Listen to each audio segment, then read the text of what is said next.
All right, welcome. Great to see everyone. It is our weekly Full Potential Live coaching. If you can hear me, okay, will you give me a physical thumbs up or a awesome or it can be a virtual thumbs up. Totally cool with that. We are recording this so you're aware. We're also streaming live on Facebook, which is great. So you can say hi to the Facebook world. And then if you ever aren't catching this live, we repost this on YouTube, Facebook, and Vimeo the evening of these. So we like it live better because you can ask questions, which is super helpful. But if you ever aren't able to make it, you can always look at it later. You'll still get the information. But yeah, it's good. It's good. It's good. All right. So, how to save money on your healthcare is what we're talking about today. So, we'll let a few other people hop on here and then we'll get started. Now, I don't wait long because I want to reward those of you that are on time, right? And so, congratulations for being on time. We're not going to make you wait on the latecomers. We'll all clap for them once they get here. So I'm just checking here to see how many more.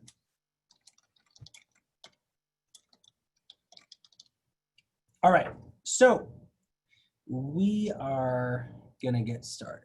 This is good here. Beautiful. All right, so how to save money on healthcare. Well, the shortest answer is to not get sick, right? So now the first thing we have to do is we have to define the difference between sick care and health care. Now, what I'm going to talk about is the money that people spend is mostly, now this group is an unusual group, but in the real world outside of here, most people are spending money on sick care. And what I mean by that is they're waiting for a problem to develop and then they're asking for help with an intervention with that. What I'm suggesting is that as a society, we shift that focus and make sure that we are spending money on healthcare, meaning you can spend the money, but it should make you healthier. In 2009, so I know that's been 11 years ago, but in 2009, there was a study done, and it said that on average, every man, woman, and children was spending $3,900 per year. Now that number is up significantly since then, but I'm using this number because it's also the same year another study was done, and I'm using those to compare. We want to compare apples to apples. So $3,900 a year for every man, woman, and children, right? That's $16,000 a year. Now the new numbers are closer to $8,600 per year, but I'm still going to use $3,900 because of when the study was done. So that's on symptom management. And the key is if we can do something so that the symptoms don't show up, there's going to be an automatic savings there. The other thing is we have to look at the difference between real costs and direct costs, indirect costs, and opportunity cost. And so we're going to talk about those. Now, I'm not going to tell you anything you didn't know. So there's that. That's exciting. But I want to, if you're currently under care, the encouragement is what you're doing pays very, very big dividends. So let's talk about it. I've got a poll for you, and I'm going to launch the polling. There are a few questions here. So on your screen, you should see a poll, and there are a few questions on here. So healthcare savings. What I'm asking about is there's a study done on regular chiropractic care, 2 visits per month or more, over a 5-year period. They had to before they started the study, and then it was a 7-year study. So this is not like a 2-week deal. This is a really big deal.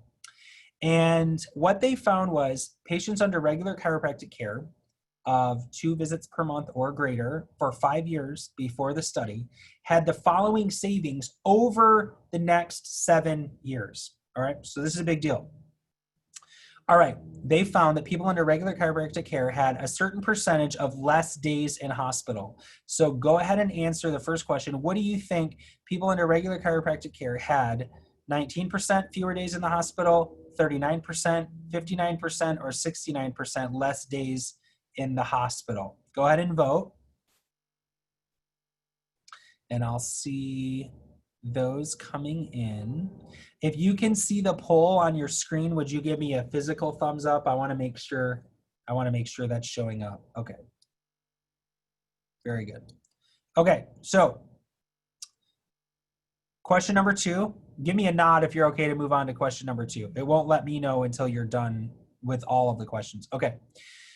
Number 2, people under regular chiropractic care, which is 2 visits a month or more for 5 years before the study, they found that over the next 7 years, they had what percentage less hospital admissions? So going to the hospital is one thing. Being admitted means you're there overnight. It's now an inpatient situation. What percentage less hospital admissions? Okay, so all right. So make sure you're voting so that we can get a number. Number 3, after 5 years of chiropractic care, over the next 7 years, people noticed what percentage of less outpatient surgeries. So you go in, you get a procedure, and you can come out. 22%, 42%, 52%, or 62%. And then the fourth question, how much less in pharmaceutical expenditures? Now, I know people that have been on medications that cost them $3,000 a month for one medication. I know people that have had injections of medication that cost $18,000 per injection.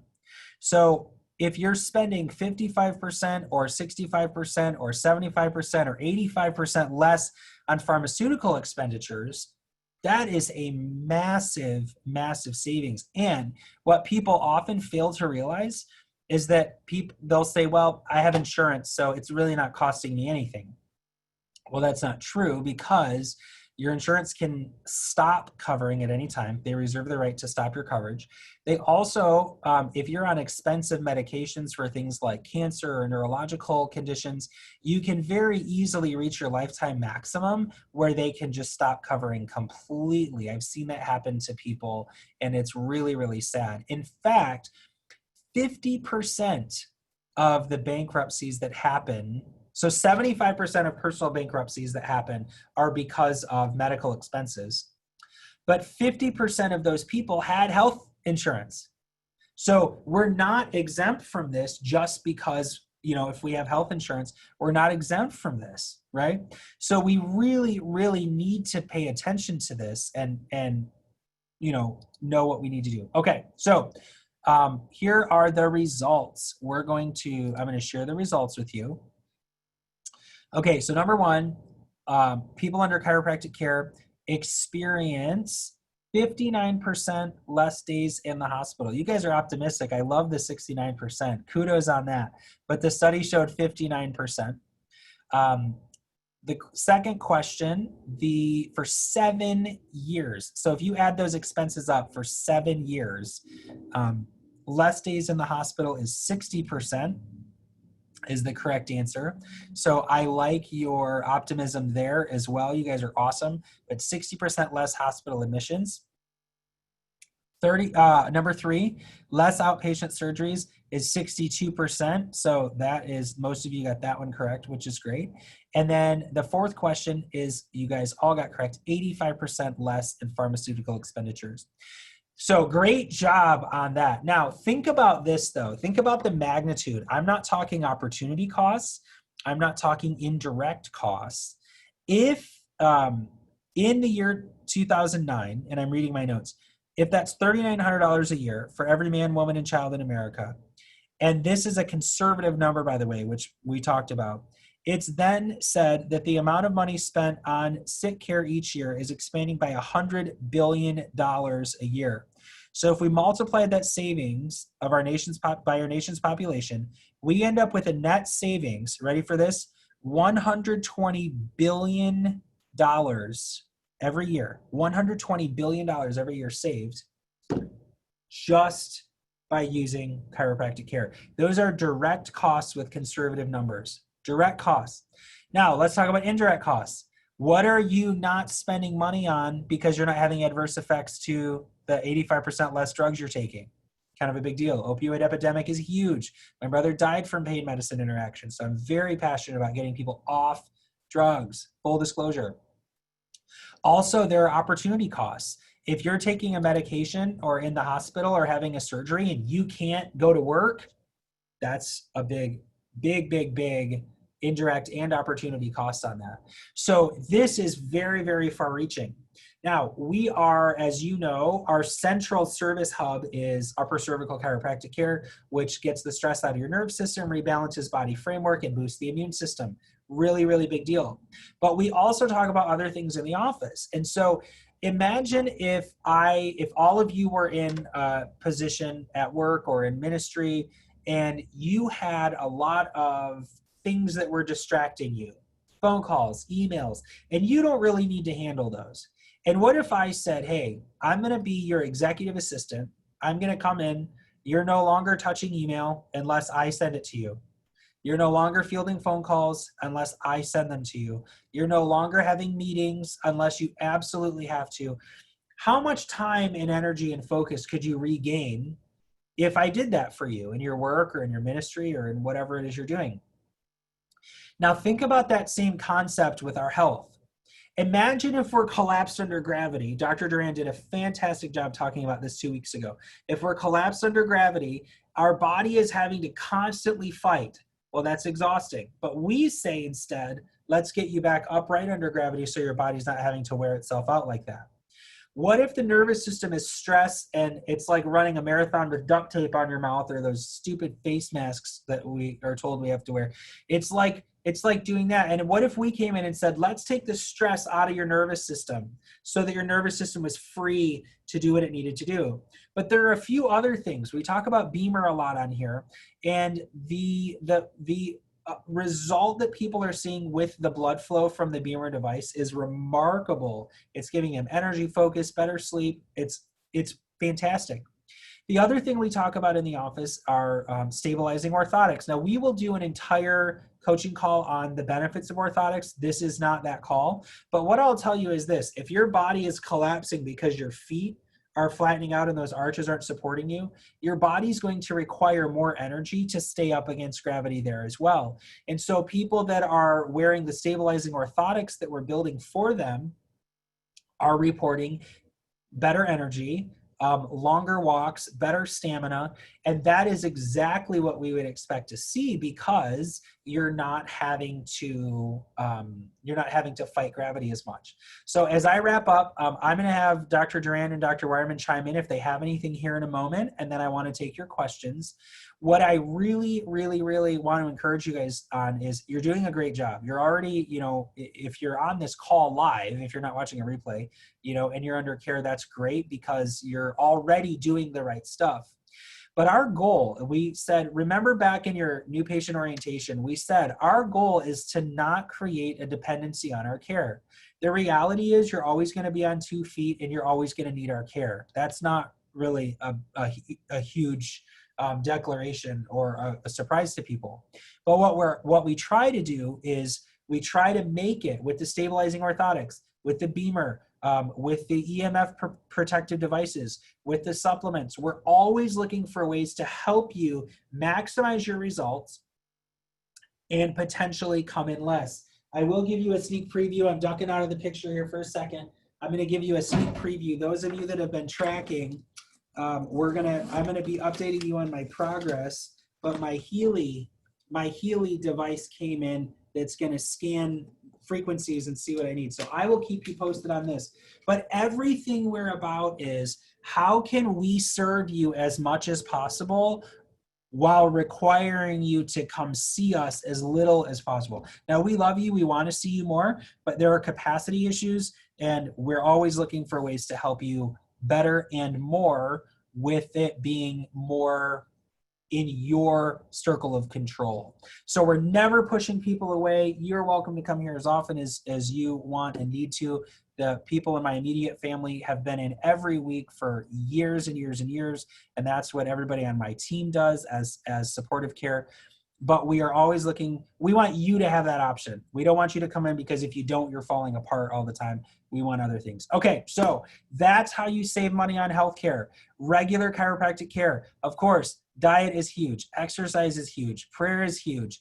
Blood flow is huge. There are so many things, but specifically, I wanted this to be an encouraging call where you know that what you're doing is saving you a tremendous amount of energy, time, sickness, and money. Money is the least important with health. Steve Jobs had billions of dollars when he died, and it didn't do him one bit of good. So my least important factor is what the money factor is, because your health is more important.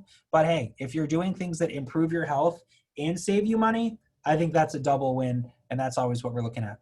All right, Dr. Duran, Dr. Wireman, go ahead and unmute yourselves if you have something you'd like to add, and you can chime in. If I don't see those unmute, then I'm going to open it up for questions. And if you're attending this live, make sure you raise your digital hand. So if you look in the participant screen, there will be an option for you to raise your digital hand. It'll be a little blue hand. And if you have questions, go ahead and raise those. I'll answer those in the order that those come in. So doctors, anything that you'd like to add before we open it up? Okay, I don't see that. That looks good. All right, Miss Gay, it looked like you raised your physical hand, so I'm going to unmute you and fire away. You're live. Thank you. Of course. I've been live on Zoom before. That's not new. The orthotics, would they reduce hip discomfort? I find when I'm walking on hard cement, you know, going to the grocery store, particularly walking through the parking lot, things of that sort, sometimes until I start thinking about what I'm shopping for, you know, I'm aware of my hips. And granted, as you know, they are bionic, and the bionic hips are 18 years old, and I intend to retain them until I pass away. Good for you. Yeah, but I need to stay as healthy as possible. Yeah, so so the stabilizing orthotics will make sure that your lower extremity, so we're working where gravity is hitting you, which is on your head, collapsing your spine. But if we're also stabilizing from below, and that means you're getting top and bottom, head to toe support, it's the best results I've seen as far as structural integrity. I personally wear them. My family wears them. The people that are wearing them the most are reporting great changes. And a stabilizing orthotic, a pair of those costs the price of maybe 3 adjustments. But if it's saving you from having to have those adjustments as frequently, there's a long-term savings. And again, even if there's not a long-term savings, if you're feeling better and functioning better, that's still a win, you know? Well, I'll tell you, I really miss when I don't come into your office. Well, we miss when you don't come in too. I wish I could come every week, but you know, it's a 45-minute drive each way. So Sure. yeah. I have a dream. I have a vision of winning the lottery and buying one of the condos behind our building so people can come for overnight stays. If you know anybody rich, let them know, because we want to buy one so you guys can stay. That's great question. Great question. Okay. Absolutely. Very good. Okay, Miss Cheryl, you can go ahead and unmute yourself. Just before you sign off, would you happen to have a topic for discussion planned for next week? Yeah, so next week, the whole discussion is going to be on orthotics. Oh, okay. Thank you. Yeah, you're very welcome. Inquiring minds want to know. Awesome. Very good. Yeah, I'll be chiming in on the Healy progress probably each week. I'll do a bigger one once I have more data from this, but I've mentioned this before. This actually, I think this is going to change the way we do healthcare, because it reads and neutralizes frequencies in our body. And I think this is going to be a game changer. So this is my personal one. I bought it, and I've got several friends that are using it, and I've heard great things. So I'm always the guinea pig, by the way, just so you guys know. Like, I don't try anything on you. I try it on me first, and as long as I survive, then I'll try it on my family. As long as they survive, then we roll it out into the office. But so I'm excited to see how that goes too. What But, is that? What Uh, is, this is a wearable device that can read frequencies in and around my body. And so just like you have muscle testing done that reads, frequencies and tests it against other frequencies, this isn't going to replace anything. What I'm saying is, what if in healthcare we can tell what your body is doing 24/7, 365? And then what if we can develop it and get a report where we can say, hey, you're reacting to EMFs, you need this thing. Or, hey, you're dealing with some sort of toxicity, go see Dr. Sarver and get tested for that. So it's more about data and seeing how our bodies are responding. But think Holter monitor, right? Where the cardiologist can get a reading on what your heart is doing 24 hours a day. Think Holter monitor just, for it reads, I think 140,000 frequencies in the body. Don't quote me on that number, so I'm excited about that. Miss Cheryl, did you have another question? I don't know if I lowered your hand or not. No, No. I'm Okay. Excellent. All right, so let's recap. If there are no other questions, we'll recap, and I'm going to tell you those numbers again. I have it right in front of me here. 60% less hospital admissions for people under regular chiropractic care. Now, think about the safety effect of that. If you don't have to go to the hospital, that's pretty awesome, right? Or 60% less chance. 59% less days in the hospital. I'm telling you, if you're supposed to be in the hospital for 10 days and you only stay for 4, that's pretty dang good in my book. 62% less outpatient surgeries. I had a guy who came in for care, had amazing results. His dad was getting ready to have back surgery. And I said, I've never had a single patient have their first spine surgery. I've had 3 patients in 12 years have subsequent spine surgeries, but nobody's had their first one. So now, I'm not saying that'll be the case with your dad, but we should get him checked. He said he won't come in. His surgeon told him he needs surgery. He won't come in. And I said, I understand. I have an idea. Tell him you're taking him to lunch and then bring him into the office. I said, if this guy doesn't need the surgery, I don't want him to go through it. So he lied to his dad. My call. I told him to lie to his dad. I think the Bible says it's okay to lie to your dad if you're trying to help him. That's what I think. I'm just kidding. The Bible doesn't say that. So he took his dad to lunch, so he didn't totally lie, and then he brought him here. And his dad was very angry. He was in a wheelchair. He had his arms folded like this. He said, I don't believe in this crap. I said, it's totally okay. You don't have to believe in anything. I just want to see if we can help avoid the surgery, unless, of course, you want the surgery. Well, no, I don't want the surgery, but I was told I have to have the surgery. Okay, don't cancel the surgery. Let's just see if we can help. So we take him through the assessment. About 2 weeks after starting care, he moved from, now this emergency surgery he had to have was scheduled for 6 weeks from now, from when he came in. So I said, hey, give me a shot for 6 weeks and let's just see. If you still have to have the surgery, great. If not, let's just see. Is that fair? Yes. So I said, let's do it like an experiment. So 2 weeks later, he moved from a wheelchair to a walker. It's pretty good, right? 2 weeks after that, he moved from a walker to a cane. So now we're at 4 weeks. Then he moved from a cane to nothing. He went to see his orthopedic surgeon for his preoperative studies because I said, don't cancel the surgery. Let's just see how you're doing. He went in, and I'm so grateful. I'm good friends with this surgeon now. The surgeon said, hey, you were in a wheelchair when I saw you last. You're not using anything now. Whatever you're doing is working. We don't need to do this surgery. Excellent, right? He's under care, doing a great job. 1 year later, he has a little spot on his nose. He goes to the dermatologist. The dermatologist says it's cancer.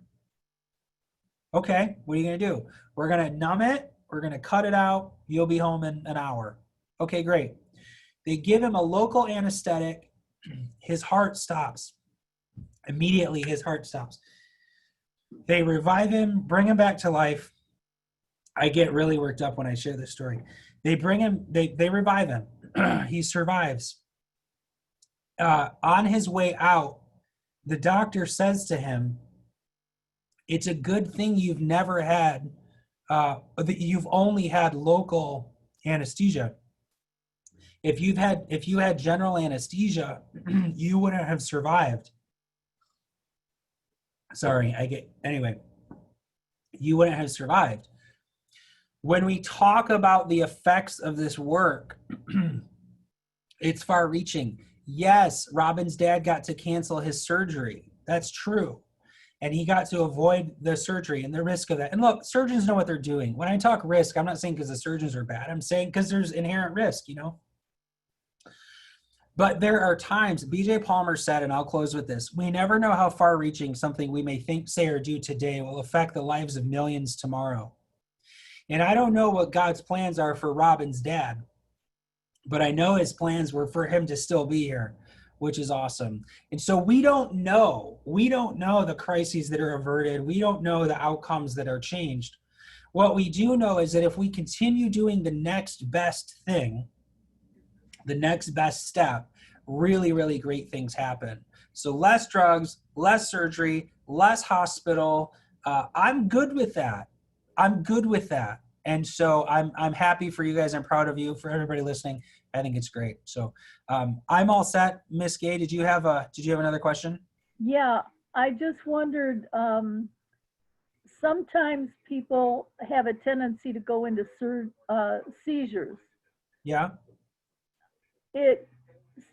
Can some of your work help diagnose and or prevent that kind of thing? We don't diagnose epilepsy, but we have people that were having 40 grand mal seizures per month before care.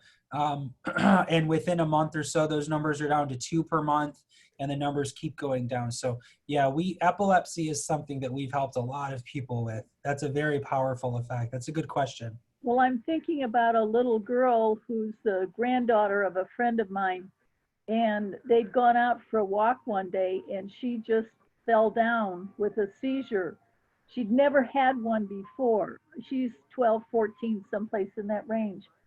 And I've been trying to get her in for chiropractic, but part of the problem is the distance. Where So is I think Lapeer. Okay. So it's Yeah. a hike. Ann Arbor or Troy are both They're about both the distance, I think. Yeah. comparable. Right. So well, we're 75 or happy, 23. we're happy to check. And I tell people, don't make a decision up front.